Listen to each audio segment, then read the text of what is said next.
دیکھیں نماز وہ عبادت ہے کہ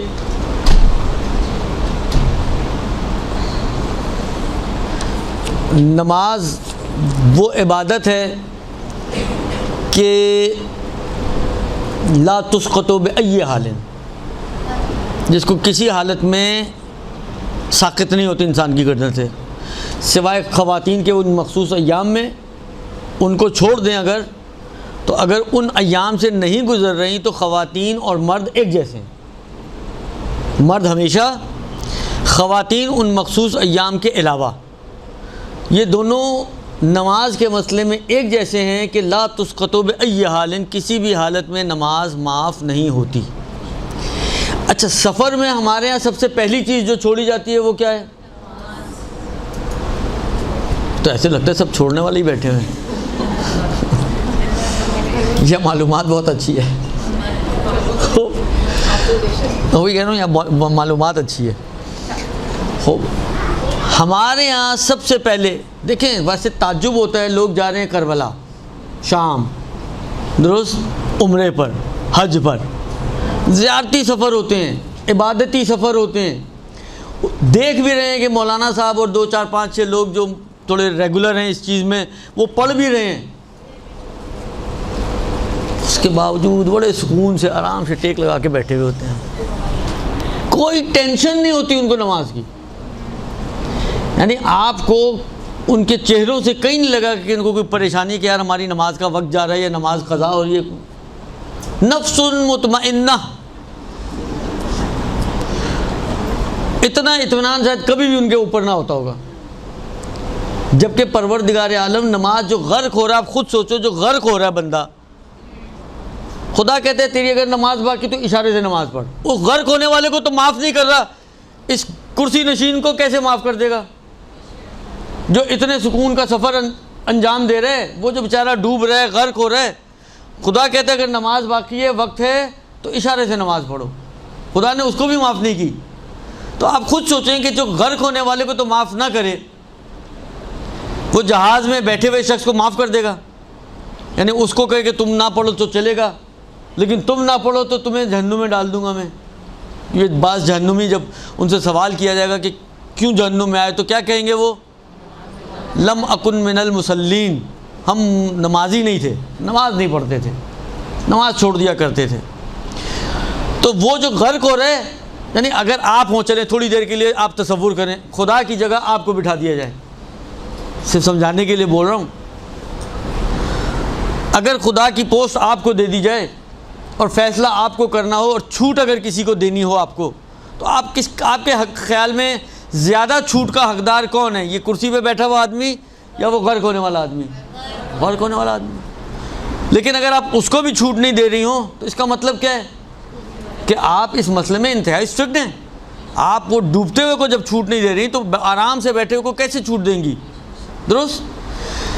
تو نماز ایک ایسی عبادت ہے جو لا تسقط بأي حال، کسی حالت میں معاف نہیں ہے۔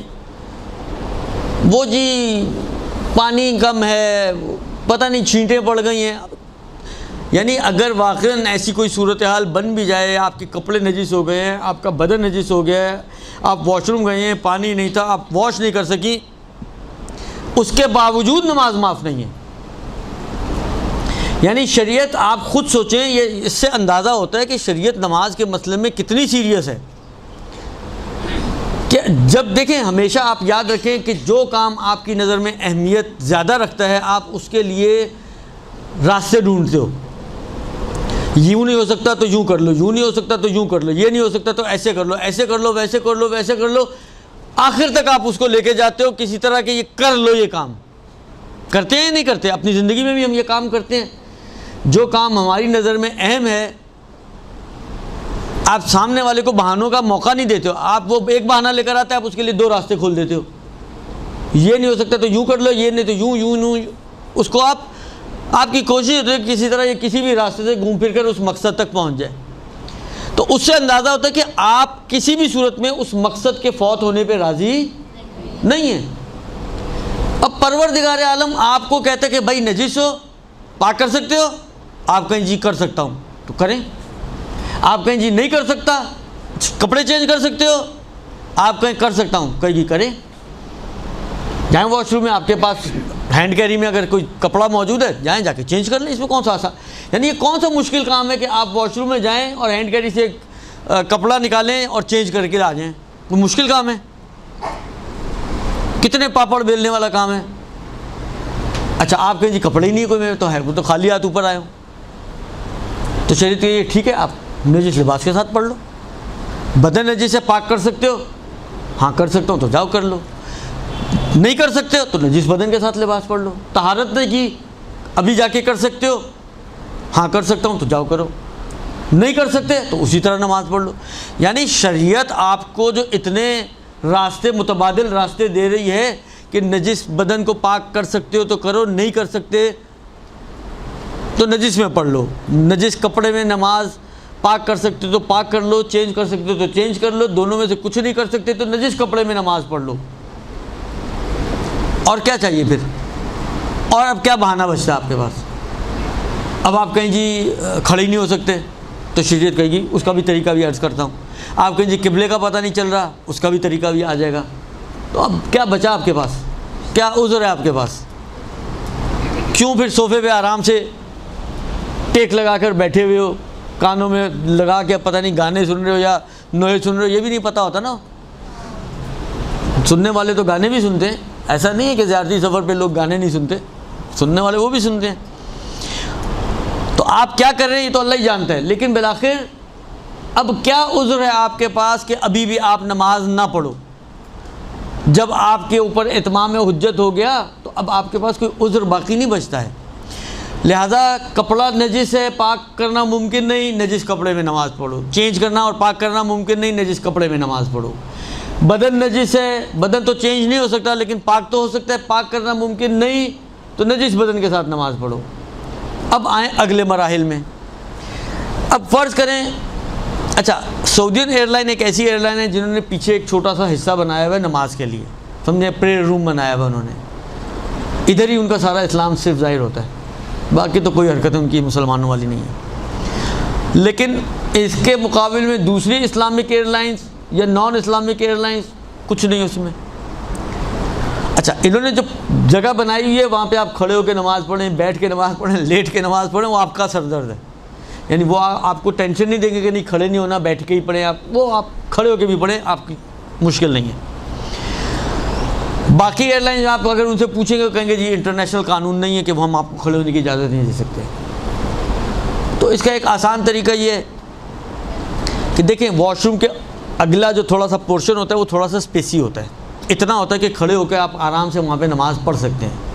اب آپ کہیں جی مجھے گھن آتی ہے سامنے واش روم میں، دیکھیں یہ چیزیں شریعت نہیں مانتی آپ کی، یہ آپ کی طبیعت، آپ کا مزاج، آپ کا ناک، آپ کا نخرہ، یہ آپ کے پاس۔ شریعت کہتی ہے کہ اگر تمہارے سامنے فرض کریں گیلے پاؤں بھی لگے ہوئے ہیں، نشان پڑے ہوئے ہیں تو گیلے ہی ہیں نا، آپ کو تو نہیں پتہ یہ گیلاہٹ کیسی ہے، نجس یا پاک، تو آپ کے لیے پاک ہے۔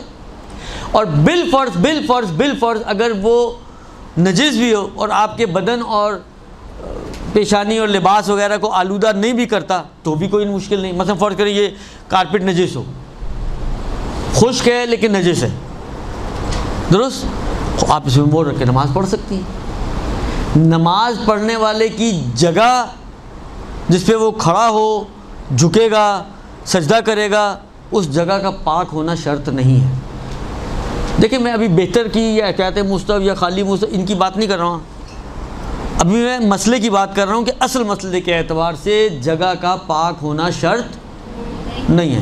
ہاں جو جگہ پاک ہونی شرط ہے، ایک تو وہ جس پہ آپ کی پیشانی ٹکے گی، مہر کا اوپر کا حصہ، اور دوسرا جن حصوں پہ آپ کے ہاتھ اور پیر اور انگوٹھے وغیرہ لگ رہے ہیں تو وہ اتنے گیلے نہ ہو کہ آپ کا بدن اور لباس آلودہ ہو جائے، یعنی ٹرانسفریبل نجاست نہ ہو۔ لہٰذا اگر خشک ہے اس پہ کھڑے ہو کے آپ آرام سے نماز پڑھیں، اگر آپ کے ہاتھ بھی آپ نے وضو کے بعد خشک وغیرہ کر لیے تو کھڑے ہو کے نماز پڑھیں، کوئی مشکل نہیں ہے۔ کیا مشکل ہے؟ ابھی تو میں جس چیز کو بیان کر رہا ہوں پہلے اس پہ فوکس کرو آپ، ابھی ہلنے جلنے کو چھوڑ دیں، وہ بعد میں ہلاتے جلاتے ہیں اس کو، درست۔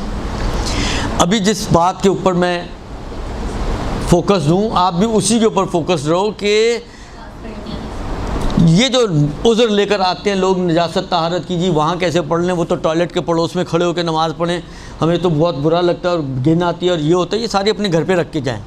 جہاز کے اندر یہ نخرے بازیاں نہیں چلتی ہیں. درست. لہذا وہ ایک ایزی جگہ ہوتی ہے کہ جہاں پہ آپ آرام سے کھڑے ہو کے نماز پڑھ سکتی ہیں. آسان طریقہ یہ کہ قبلہ اگر آپ طے کر سکتی ہیں خود سے، قبلہ نما ہے آپ کے ہاتھ میں کوئی بھی چیز ہے، یا بعض اوقات وہ جو آگے اسکرین پر جو تصویر دکھا رہے ہوتے ہیں اس میں قبلے کی ڈائریکشن وغیرہ شو ہو رہی ہوتی ہے، کسی بھی طرح سے اگر آپ کے لیے قبلہ معلوم کرنا پاسبل ہے تو قبلے کو طے کریں آپ اور وہاں جا کے کھڑی ہو جائیں، پوچھے بغیر اللہ اکبر کریں. نیت کی ہوئی نماز کو کوئی مسلمان تو کم سے کم نہیں توڑوائے گا، آپ کی دھکا نہیں دے گا آپ کو. سعودی نہیں ہے یہ، میں کہا نا سعودی صرف ایک جگہ پر اسلام والی انہوں نے کہانی کی ہے، باقی ہر جگہ پہ ان کا اسلام جو ہے نا وہ لنگڑا لولا ہی ہے. درست. تو وہ آپ کو پھر صحیح ہے دل میں باتیں کریں گے، چوں چوں چاچا کرتی رہے گی وہ ایئر ہوسٹس یا اسٹیورڈ وغیرہ جو بھی کھڑا ہوگا پاس، کرنے دیں. لگا ہوا اپنے منہ سے آپ کا کیا جا رہا ہے، آپ اپنی عبادت کریں، وہ اپنی عبادت کر رہے ہیں. درست. آپ اپنا کام کریں. لہذا کم سے کم کھڑے ہو کر پراپر رکوع سجدے والی نماز. اگر قبلہ ہمارا فرض یہ تھا کہ قبلہ پتہ چل گیا تو قبلے والی نماز آپ کو یہاں پہ مل جائے گی. اب ایک بات آتی ہے وہ ہلنے جلنے کی جو انہوں نے پوچھی. ارے وہ ٹوائلٹ کے باہر کون سی شارہ عام ہے، اور یہ شارہ وارہ تھوڑی ہے کوئی، تو آتے رہے. نامحرم آنے سے کیا ہوتا ہے، گھومتی پھرتی ہیں پورے شہر میں تو کوئی نامحرم نہیں سب نظر آتا. ارے میری بہن، نماز میں صرف جو اگر آپ کا حجاب پورا ہے تو نامحرم کا ابا بھی آ جائے تو کوئی مسئلہ نہیں ہے، کیونکہ نامحرم کا ابا بھی تو نامحرم ہی ہوگا نا. خوب. عرض خدمت یہ ہے کہ ایک بحث رہ جاتی ہے ہلنے جلنے کی. دیکھیں بعض اوقات بہت ہی سموتھ جا رہا ہوتا ہے جہاز، آپ بالکل بھی نہیں ہل رہی ہوتی ہیں، تو اگر تو کوئی ایسی پوزیشن ہے تو ٹھیک ہے آپ شروع کریں تو آپ کی نماز ہو جائے گی انشاءاللہ، کوئی مشکل نہیں ہوگی. لیکن بعض اوقات یہ ہوتا ہے کہ نہیں، جہاز باقاعدہ موسم اتنا خراب ہے کہ ہل رہا ہے، مسلسل ہل رہا ہے. اب اس میں دو صورتیں ہیں، یا تو آپ کے لیے اس بات کی گنجائش ہے، یعنی اصل میں درمیان سے شروع کر دیا، غلطی ہو گئی مجھ سے، ہم اس کو یہاں سے شروع کرتے ہیں دوبارہ سے. وہ جو بتا چکا ہوں وہ ریپیٹ نہیں کروں گا، لیکن ہم دیکھیں کہ پہلے ہمارے پاس وقت کتنا ہے. اگر تمام شرائط والی نماز آپ جہاز میں پڑھ نہیں سکتے اور وقت اتنا ہے کہ آپ کا جہاز اڑے گا، لینڈ کر جائے گا، لینڈ کرنے کے بعد اتنا ٹائم ہوگا کہ آپ آرام سے نماز پڑھ سکتی ہیں شرائط کے ساتھ، تو پھر تو آپشن کوئی نہیں ہے، آپ کو ویٹ کرنا ہے. اور ویٹ کرنے کے نتیجے میں جب آپ پہنچیں تو وہاں جا کے آپ کو پراپر نماز پڑھنی ہوگی، اگر جہاز میں ساری شرائط پاسبل نہ ہوں تو. ٹھیک ہے. دوسری صورت یہ ہے کہ نہیں، فلائٹ ڈیوریشن اتنی زیادہ ہے، مثلا 11 بجے اڑنا ہے اور رات کے 10 بجے پہنچنا ہے، تو صحیح ہے مغرب عشاء میں تو آپ لینڈ کر چکے ہوں گے، لیکن ظہر اثر تو پوری آپ کی جہاز میں ہی آنی ہے. تو اس صورت میں جب آپ کے پاس گنجائش نہیں ہے ویٹ کرنے کی، اور اگر تو وہی والی بات ہے ساری شرائط لا سکتے ہیں آپ، کہ نارملی ہوتا نہیں ہے، تو آپ ساری شرائط کا خیال، جو شرائط کا خیال رکھا جا سکتا ہے وہ رکھیں گے. آپ کو قبلہ مل گیا، وضو کریں، قبلہ مل گیا، کھڑے ہو کر رکوع سجود نارمل طریقے سے، اور اللہ نے عقیدے فرض کریں جہاز بھی بڑا سموتھ جا رہا تھا تو آپ کا بغیر ہلے جلے نماز ہو گئی، تو یہ ٹھیک ہو جائے گی، کوئی مشکل نہیں ہے اس میں. لیکن میں نے کہا نا نارملی قبلے کی مشکل آتی ہے اور یہ ہلنے جلنے کی مشکل آتی ہے، بعض اوقات پراپر رکوع اور سجدے کی مشکل آتی ہے. فرض کریں وہاں پہ بھی پہلے سے اتنی لائن لگی ہوئی ہے کہ اگر آپ ویٹ کریں گی تو آپ کی نماز قضا ہو جائے گی. لوگ ٹوائلٹ کے لیے کھڑے ہوئے تو تھوڑی آپ کو نماز کے لیے کھڑے رہنے دیں گے. درست. تو اب مسئلہ یہ کہ فرض کریں آپ یہ سیٹ میں بیٹھی ہوئی ہیں، یہ آپ کی سیٹ ہے، یہ آپ ہیں، ٹھیک ہے. اپنی سیٹ یعنی اپنی سیٹ کی جگہ پر اگر آپ کھڑے ہو جائیں تو کھڑے ہو کے فرض کریں اگر آپ سمجھتی ہیں کہ آپ کو قبلہ پتہ ہے کہ قبلہ اس ڈائریکشن ہے تو اپنا رخ تو چینج کر سکتی ہیں نا اپنی سیٹ پہ کھڑے. سیٹ کے اوپر کھڑے ہونے کا مطلب کرسی پہ کھڑے ہونے کا نہیں ہے، یعنی سیٹ کی جگہ پہ کھڑے ہونے کا مطلب ہے، یعنی اس کے جہاز کے زمین پر. تو آپ جگہ چینج کر کے کم سے کم تکبیرۃ الاحرام یا اور جتنی بھی نماز آپ قبلہ رخ پڑھ سکتی ہیں پڑھیں. رکوع بھی اگر آپ نارمل اسی اینگل پہ کر سکتی ہیں کریں. اب آئے گا مسئلہ سجدے کا. تو سجدے کے لیے اگر کوئی ایسی پاسبلٹی ہے کہ تھوڑا سا آپ یہ جو سپیس ہوتی ہے پیچھے چلی جائیں اور اس اینگل پہ سجدہ کر لیں تو وہ کرنا پڑے گا. اگر فرض کریں ٹرالی گھوم رہی ہے, نہیں آپ کو وہ کھڑا ہونے دیں گے وہاں پر اس وقت, تو پھر آپ کو اشارے سے سجدہ کرنا پڑے گا. ٹھیک ہے, یعنی آپ وہی کھڑی رہیں, قبلہ رخ کھڑی رہیں اور سبحان ربی الاعلیٰ و بحمدہ اللہ اکبر, سبحان ربی الاعلیٰ و بحمدہ اللہ اکبر, سجدہ ہو گیا آپ کا.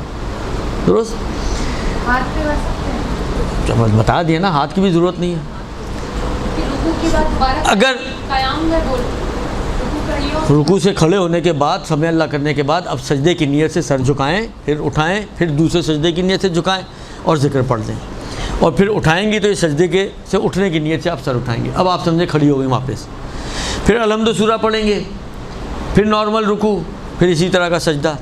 تشہد سلام پڑھتے وقت اگر بیٹھنے کی گنجائش ہے تو بیٹھ کے, نہیں تو وہ بھی کھڑے ہو کر آپ تشہد سلام پڑھ کے نماز آپ کی ختم ہو جائے گی اگر فجر کی نماز ہے تو. درست. لیکن اگر فرض کریں کہ جہاز ایسے اینگل پر ہے قبلہ کہ اس اینگل پہ تو نہیں کھڑے رہ سکتے نا آپ, بھئی ایسا ہو تو آپ یوں کھڑی رہ سکتے ہیں. اب ٹیڑھا اینگل کھڑے ہوں گے تو رکوع بھی نہیں کر سکتے آپ.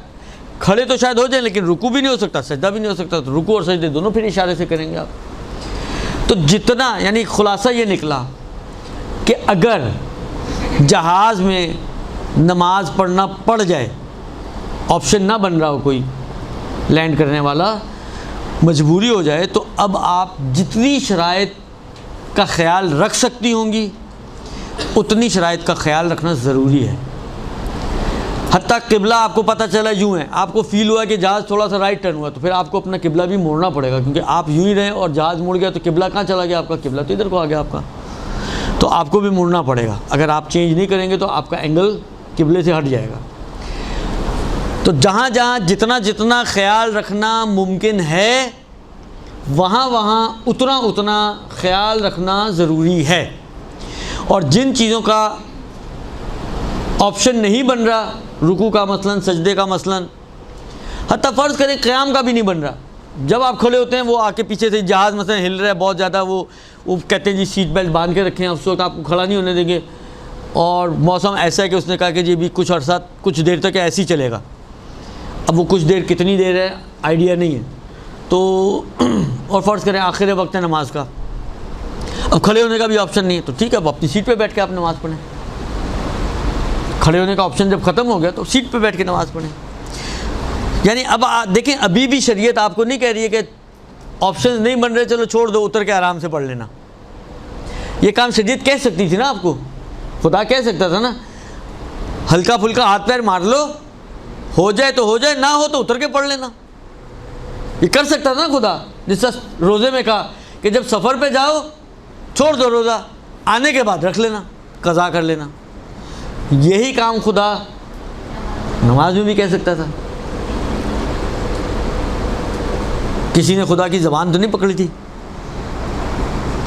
کسی نے خدا کا اختیار تو نہیں چھینا تھا, مگر خدا نے نہیں کہا. خدا آپ کو مسلسل کہہ رہے یوں نہیں تو یوں, یوں نہیں تو یوں, یوں نہیں تو یوں, یوں نہیں تو یوں, بالآخر ایٹ دا اینڈ اور کچھ نہیں تو سیٹ پہ بیٹھ کے تو اپنی پڑھ ہی سکتے ہو نا. اس سے زیادہ اب آپ کہیں جی وہ بھی نہیں ہو سکتا تو یہ تو شاید غلط ہو جائے. درست. لہٰذا آپ اپنی سیٹ پہ بیٹھ کے نماز پڑھ سکتے ہو, وہ آخری آپشن یہ بن جائے گا آپ کے لیے. درست جی.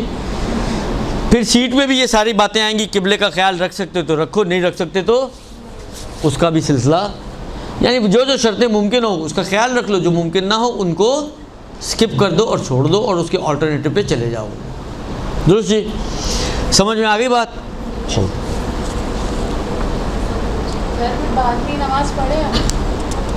نہیں نہیں, یہ نماز آپ نے جب جیسے اللہ نے کہی آپ نے پڑھ دی تو پھر قضا کیوں کریں گے؟ بعد میں دوبارہ کیوں پڑھیں گے نماز؟ دیکھیں ابھی قصر تمام وہ ساری اپنی جگہ پر, ظاہری بات ہے جو جیسی نماز ہوگی ویسی پڑھی جائے گی, لیکن میں یہ مسئلہ جو بیان کر رہا ہوں وہ یہ کر رہا ہوں کہ کیسے پڑھنی ہے.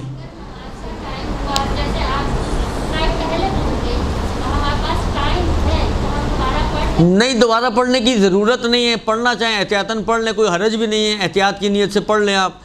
لیکن ایک مرتبہ جب آپ نے اپنی شرعی ذمہ داری کے مطابق نماز پڑھ لی تو دوبارہ پڑھنا آپ پر واجب نہیں ہے. درست؟ یہ جیسی بھی آپ کے جی لولی لنگڑی نماز ہے، چل لولی لنگڑی صحیح، لیکن اس وقت آپ کی ذمہ داری یہی لولی لنگڑی نماز تھی، آپ نے پڑھ لی، اللہ اللہ خیر سکتا. ہاں بعد میں کہیں یہ پتہ چلے کہ جی نماز غلط پڑھی گئی ہے یا نماز باطل تھی ہے، یہ وہ ایک الگ کہانی ہے، پھر آپ کو ریپیٹ کرنا پڑے گا.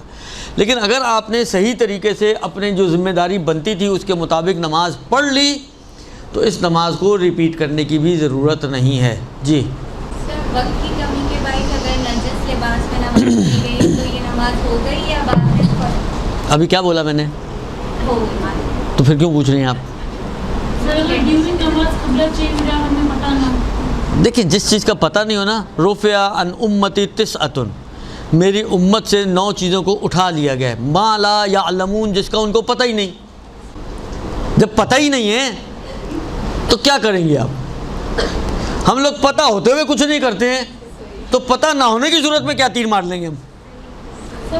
تو واضح سی چیز ہے نا، ایک چیز کا پتہ ہی نہیں چلا تو نہیں چلا تو ٹھیک ہے، ختم ہو گئی بات.